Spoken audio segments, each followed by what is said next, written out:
네, 오늘 본문에는 오병이어 사건, 기적이 나옵니다. 오병이어는 마태, 마가, 누가, 요한복음 모든 복음서에 다 기록되어져 있습니다. 그만큼 제자들에게 있어서 오병이어 사건은 아주 특별한 은혜였고 어떤 면에서는 큰 충격이었다라고도 할 수 있습니다. 그럼 오병이어의 역사가 어떻게 일어나게 되었는가?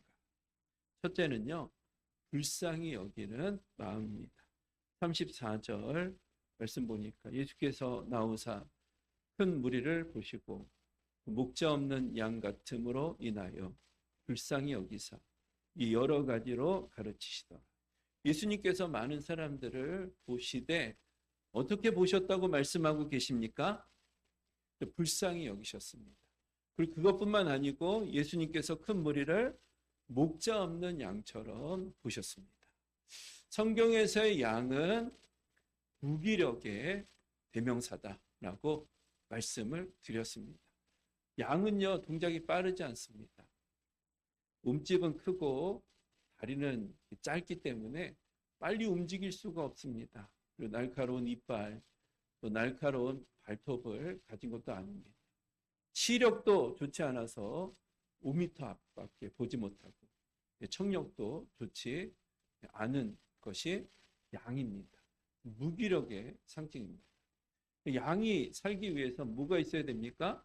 목자가 있어야 됩니다. 목자가 양들을 지켜줄 때 또 풀을 뜯어 먹을 수 있고 또 편히 또 힘을 쉬고 잠을 자면서 성장해 갈 수 있는 겁니다. 그런데 예수님께서 많은 사람들을 보실 때 목자 없는 양같이 여기셨습니다. 그러면서 그들을 불쌍히 여기는 마음으로 많은 사람들을 바라보셨습니다. 목회를 하다 보면 두 가지 마음이 있을 수 있습니다. 예수님의 마음처럼 요즘 굉장히 얼마 전까지만 해도 더웠잖아요. 40도 이상 온도가 올라가고, 그런데 현장에서 일하시는 우리 성도님들도 계십니다. 그리고 공장에서 일하시는 분들도 계십니다. 큰 공장에 뭐 에어컨이 어떻게 돌겠습니까? 바람이 무슨 바람이 있겠습니까? 무더운 그 여름 날씨에 일하시는 분들이 많이 계십니다. 그럼 수요 기도에 나오기가 좀 부담스럽죠. 너무 피곤하고 늦게 퇴근하고 또 씻어야 되고 하다 보면 수요 기도에 나오기가 어려울 때도 있습니다.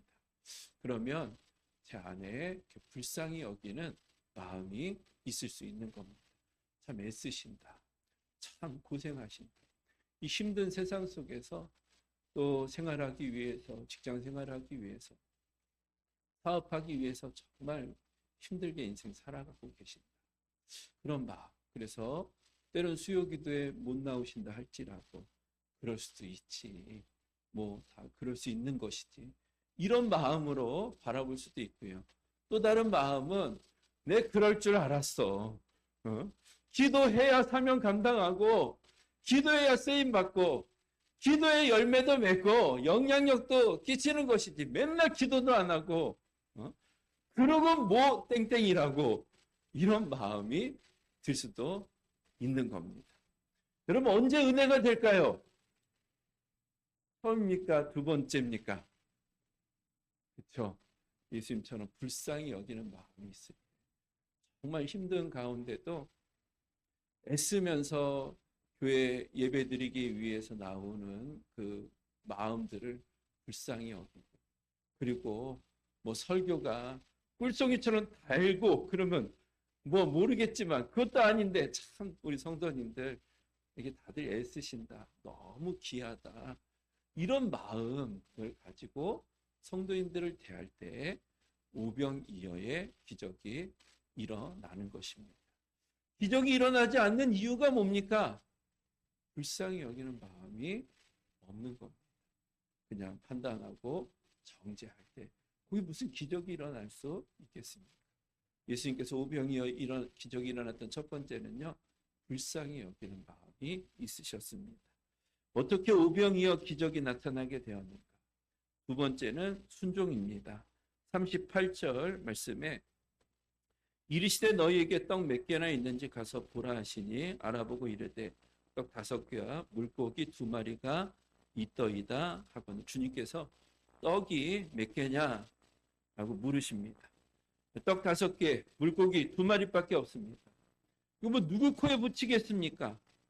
5천 명이나 먹고 장정만 5천 명이니까 아이들, 자매들, 어르신들 다 합하면 2만 명이 넘는 사람인데 보리떡 5개, 물고기 2마리 그거 누구 코에 붙일 수 있겠습니까?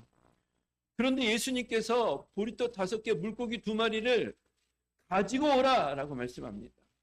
그래서 제자들이 예수님께 보잘것 없지만 그것을 내어 드리는 겁니다. 그러자 그것을 매개체로 해서 예수님께서 오병이어 기적을 행하여 주십니다.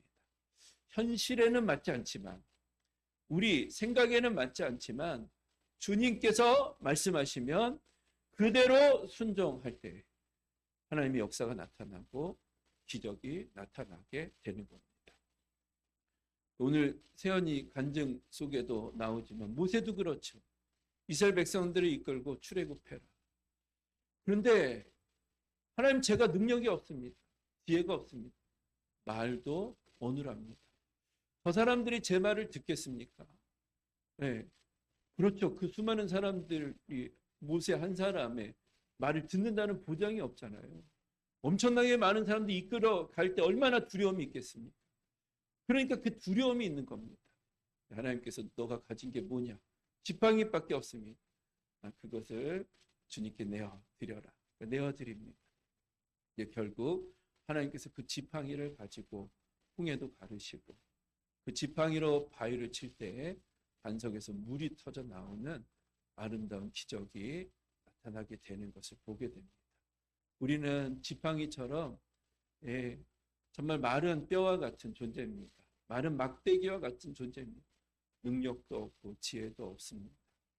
그렇지만 주님께서 내어드려라 말씀하실 때 이 말씀에 순종하며 하나님 부족하지만 나의 시간을 드리고 나의 삶을 드립니다. 나의 마음을 드립니다. 이런 고백으로 나갈 때 하나님께서 우리 함께 하시고 놀라운 기적이 나타나는 삶으로 인도해 주실 줄 믿습니다. 어떻게 오병이어 기적이 일어나는가? 세 번째는요. 축복과 감사합니다. 우리 41절 말씀인데요. 우리 함께 읽겠습니다. 시작. 예수께서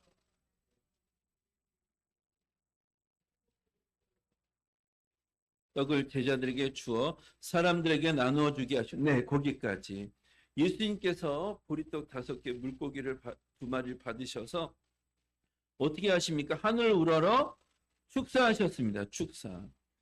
축사는 축복하고 감사한다는 의미입니다. 사실 예수님께서 축복하고 감사할 수 있는 상황은 아닙니다. 광야예요. 먹을 게 없습니다.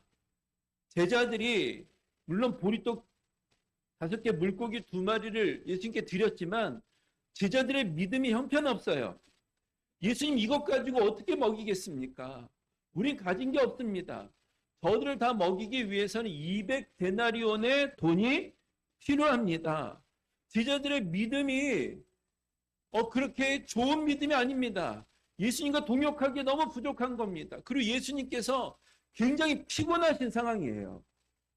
예수님께서 공생의 사역을 시작하시고 나서 좀 2다리 쭉 뻗고 편하게 쉼을 쉬었던 적이 없습니다. 40일 동안 광야에서 금식하시고 기도하시고 귀신을 쫓아내시고 병든 자를 고치시고 제자들을 택하시고 그들에게 하나님의 말씀을 증거하시고 예수님께서는 계속해서 사역을 감당하셨어요. 좀 쉬고 싶은 마음이 있으셨습니다. 그런데 또 많은 사람들이 모여들고 있던 겁니다. 같이 열심히 일을 했습니다. 공장에서 또 직장에서 사업장에서 열심히 일을 했습니다. 몸이 녹초가 됐어요. 저녁에 집에 돌아올 때 뭐 하고 싶습니까? 쉬고 싶은 겁니다. 쉬고 싶은 거예요.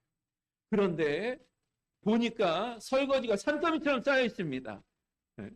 옷가지가 막 여기저기 널려 있습니다. 그러면 기분이 어떻습니까?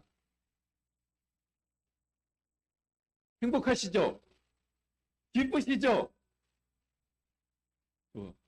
그렇지 않죠. 원망이 나오고 짜증이 나오지 않습니까? 학생들이 공부를 열심히 했어요. 중간고사 공부 열심히 했어요. 시험을 딱 봤습니다. 그러면 좀 뭐 하고 싶어? 쉬고 싶지. 게임도 하고 싶고 축구도 하고 싶고. 그런데 또 엄마가 야, 쉬긴 뭘 쉬어. 또 다음에 또 공부 또 해야지. 또 시합이 있고 또 시험 봐야 되는데 또 공부해야지. 그러면 그 마음속에 감사가 생겨요? 짜증이 나요? 짜증이 나지. 어떻게 그렇게 잘하세요?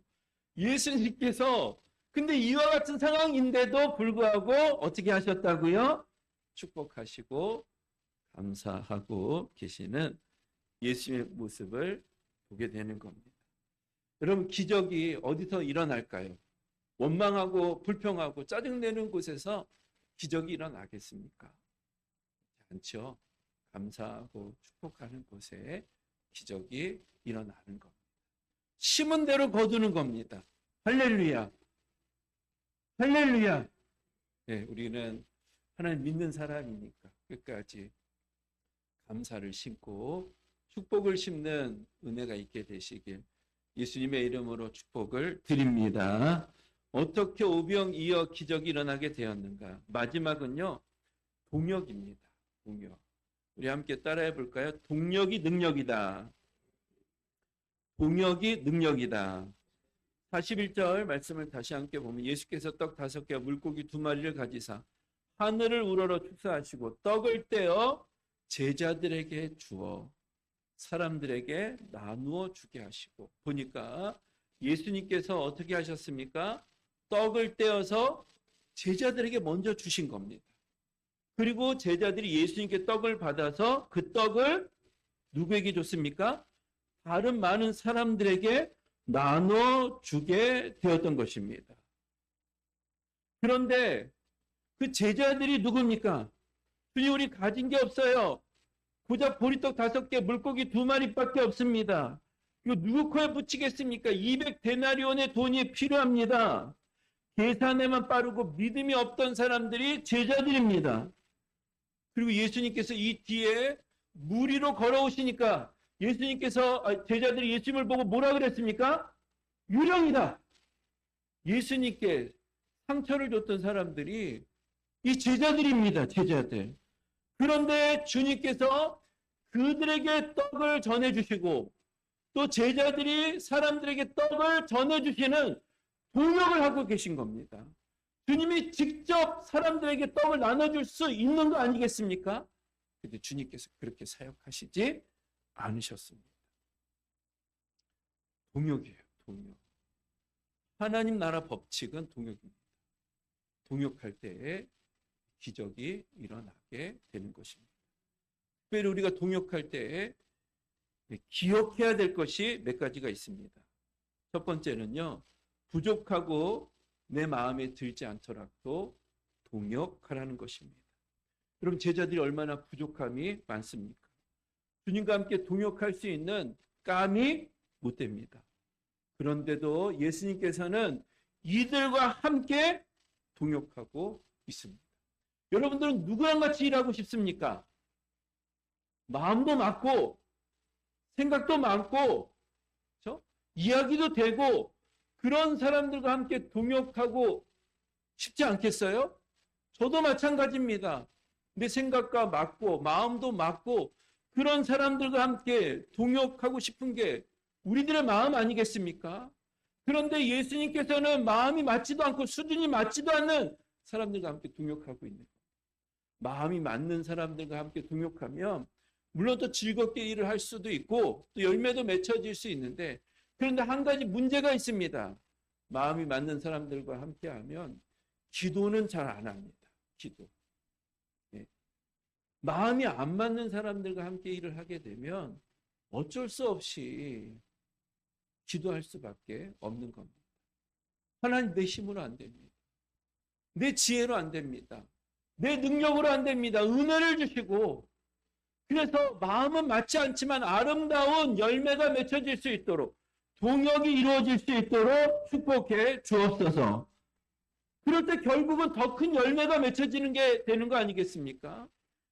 여러분, 마음이 맞지 않는 사람과도 함께 동역하는 것, 이것이 주님께서 원하는 것입니다.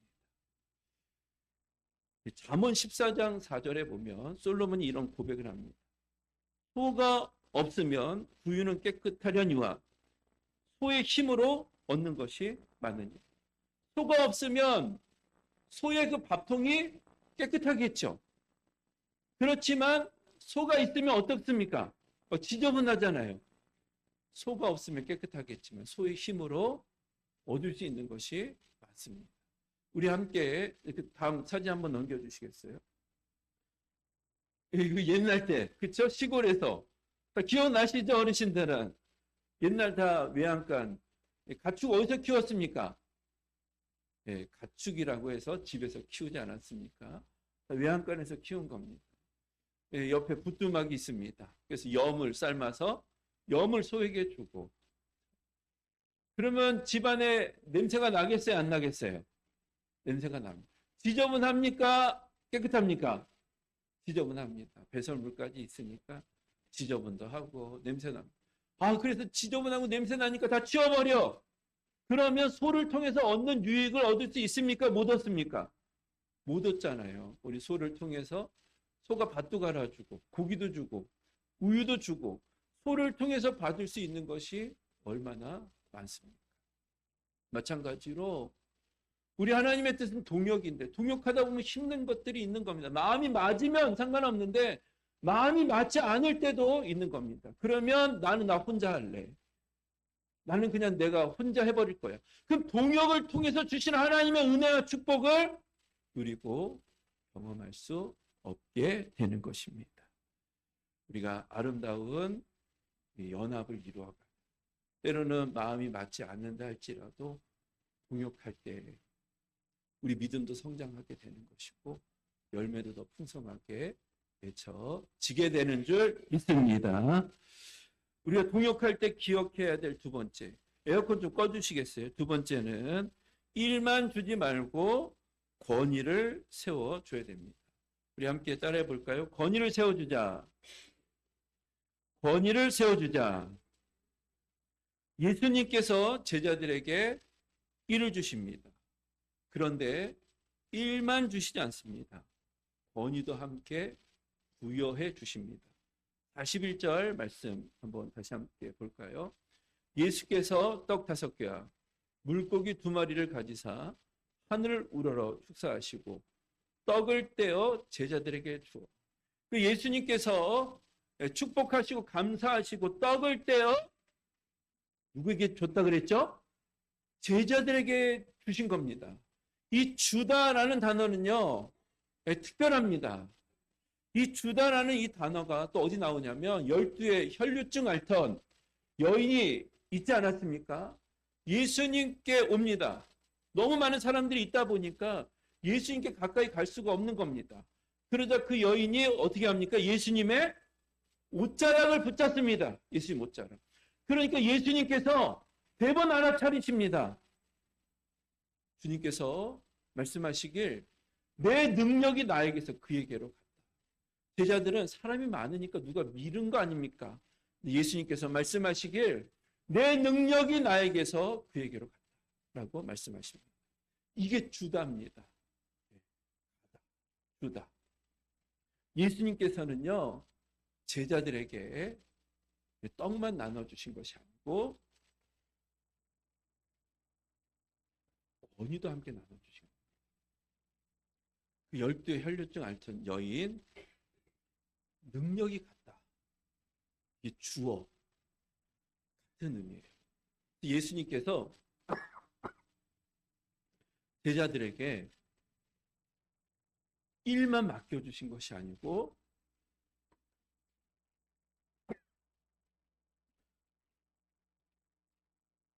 권위도 주시고 능력도. 에어컨 좀 꺼주시겠어요?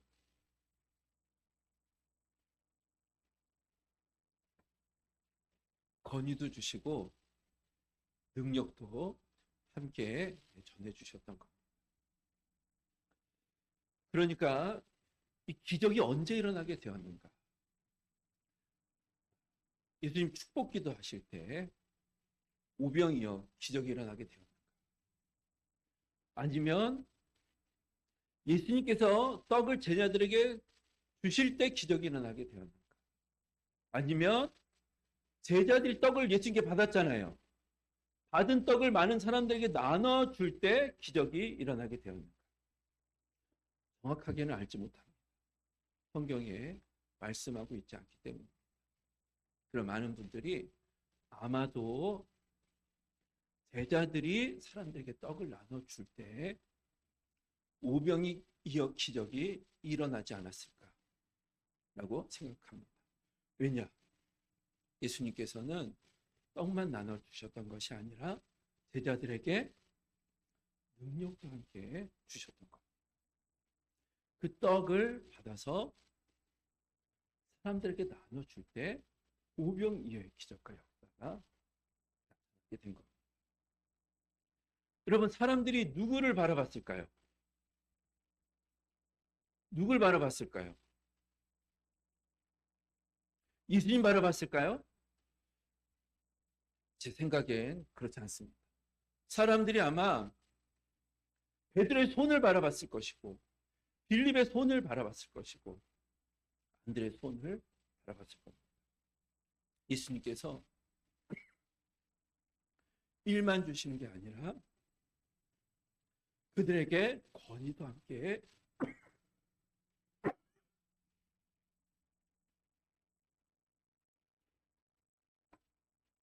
허락해 주고 계시는 것입니다.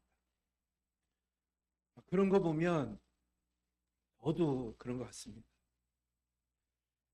자주 말씀드리지만 부족함이 많습니다. 연약함이 많습니다. 근데 하나님께서는 저에게 목회자라는 직분만 주신 것 같지는 않습니다. 연약하고 부족하지만 그것을 감당할 수 있는 권위도 저에게 극스럽게 은혜지만 저에게 주셨다라고 생각합니다. 연약하고 부족한 말씀이지만 오늘 2명의 목자가 세워지게 되었던 것처럼 정말 내가 주님을 위해서 목자의 삶을 살아가고 영혼을 섬기는 삶을 살아가겠다고 고백하는 사람들이 생겨나게 되고 내가 주님을 만났습니다라고 간증하는 분들도 우리 민들레 가족들 안에도 세워지게 되고 하나님, 저는 그럴 만한 능력과 지혜, 권능이 저는 없지만 그러나 주님께서 저를 세워주실 때 직분만 맡겨주신 게 아니고 권위까지 허락해 주셔서 저의 말씀 가운데 함께 해주셔서 사람이 변화되고 살아날 수 있는 축복을 주셔서 고맙고 감사합니다. 하나님은 직분만 주시지 않고 그에 맞는 거지와 능력도 주신 하나님이십니다. 그래서 오늘 2명의 목자를 우리가 세웠습니다. 네. 은솔 목자, 세연 목자. 그래서 우리가 이들의 권위도 인정해 줄 수 있어야 됩니다. 그냥 일만 맡기는 것이 아니고 이들의 권위를 인정하고 존중해 줘야 됩니다. 함께 기도해 줘야 되고 네, 그리고 호칭도 어쨌든 어린이 목자지만 청소년 목자지만 목자로 세워주신 겁니다. 그러면 은솔 목자 그리고 세연 목자 우리 민서가 한번 우리 세연이한테 한번 연습 한번 해볼까? 한번 해볼까? 시작. 네, 하나 은솔이한테는 왜 안 해? 은솔이한테 은솔 목자 잘해. 네, 기도해 줄게. 한번 해봅시다. 시작. 네. 이렇게 우리가 어쨌든 교회에서 목사님이 세웠을 뿐만 아니라 누가 세우신 것이죠? 하나님 세워준 거죠. 그러면 그의 권위를 존중해 줘야 돼요. 세연 목자, 은솔 목자님, 우리 권사님들도 그런다고 우리가 자존심 꺾이고 또 그런다고 우리 권위가 사라지는 게 아닙니다. 그럴수록 우리는 더 존중받는 것이고 나의 권위도 세워지게 되는 줄 믿습니다. 공육의 마지막 원칙은요. 기대감을 내려놔야 됩니다. 함께 따라해 볼까요? 기대감을 내려놓자. 기대감을 내려놓자. 우리 예수님께서 제자들에게 이렇게 권위를 주셨습니다. 그런데 베드로의 믿음의 수준은요. 바닥입니다. 예수님 3번 부인하고 심지어 예수님을 향해서 저주까지 합니다. 안드레, 빌립, 요한 예수님 십자가에 못 박히실 때 뿔뿔이 흩어지고 도망갔던 반역했던 사람들이 다 제자들입니다. 귀한 직분도 맡겨주고 권위도 줬지만 그러나 수준이 바닥이었어요. 언제? 나중에 예수님 부활하시고 성령이 임하셨을 때 그때 그들의 믿음이 좀 주님 닮고 열매가 맺혀지게 되었던 것을 보게 됩니다. 그러니까 너무 기대감이 높으면 안 됩니다. 예수님의 제자들도 예수님과 3년과 함께 생활했습니다. 그런데도 믿음이 바닥이었어요. 너무 기대가 높으면 안 됩니다. 그러면 갈등이 일어날 수밖에 없고 또 축복이 나오는 게 아니고 감사가 나오는 게 아니고 내 안에 불평이 생겨날 수도 있습니다. 왜 저것밖에 안 해? 목자러 가면서 왜 저 정도밖에 안 돼? 우리 안에 불평이 생겨날 수 있는 것. 수준을 줄 수 있어야 됩니다. 여러분들께서 저의 설교가 은혜가 안 되시는 분들은 수준이 굉장히 높으시기 때문입니다. 사실은 옛날에 교회 성도님들은 다 본교회 담임 목사님 말씀만 들었습니다. 부흥 강사 목사님 오셨을 때만 특별한 외식하고 목사님과 함께 생활하면서 하나님의 말씀 들었습니다. 그런데 요즘은요, TV, 인터넷만 봐도 오카는 목사님, 조영기 목사님, 뭐 유명한 목사님들 설교 다 들을 수 있지 않습니까? 그래요, 안 그래요? 들으시고 계시잖아요. 그러니까 목사님 설교에도 목사님 설교가 거기 수준에 볼 때는 굉장히 때로는 그럴 때가 있는 겁니다. 수준을 좀 낮추셔야 됩니다. 수준이 너무 높아지면 우리가 사실 말씀을 다 듣는다고 해서 그런 삶을 살지는 못하는데 기가 커질 때가 있습니다. 좀 수준을 낮추고 부족할 수 있다는 걸 인정해 줘야 됩니다. 그럴 때 서로 아름다운 연합을 이루어갈 수 있습니다. 저도 여러분들을 향해서 직분을 맡으셨지만 그러나 부족할 수 있다는 걸 내가 인정해야 여러분들과 함께 기쁘게 목회할 수 있는 겁니다. 제가 여러분들을 향해서 기대하는 수준이 이만큼이에요. 집사님 되면 이 정도 해야지. 권사님 되면 이 정도 해야지. 그러면 기쁘게 목회할 수 있겠습니까? 행복하게 목회할 수 있겠습니까? 목자, 목원들도 마찬가지입니다. 기대를 좀 내려놓으셔야 돼요. 그럴 수 있는 것이지. 부족할 수 있는 것이지. 목자님이라고 해도 연약할 수 있는 것이지. 목원이라고 해도 다 내 맘 같지 않을 수도 있는 것이지. 기대감을 내려놔야 됩니다. 가정 안에서도 기대감을 좀 내려놔야 돼요. 너무 높다 보면 불평이 생겨나게 되고 갈등이 일어날 수밖에 없는 줄 믿습니다. 말씀을 마칩니다. 주님께서 오병이어의 기적을 행하십니다. 그런데 사실 주님께서 많은 사람들에게 먹을 것을 제공해 주시기 위해서 기적을 행하신 것도 있지만 사실 예수님의 관심은 제자들입니다. 제자들. 오병이어 떡을 먹었던 사람들이 시간이 지나게 되면서 어떻게 됩니까? 흩어졌어요. 그리고 나중에는 예수님을 향해서 돌을 던졌던 사람들이 많은 사람들입니다. 예수님께서는 이 땅에 사람들의 먹고 마실 것을 도와주고 챙겨주기 위해서도 오셨지만 예수님께서 이 땅에 오셨던 사역의 목적과 핵심은 뭐냐? 결국은 제자들을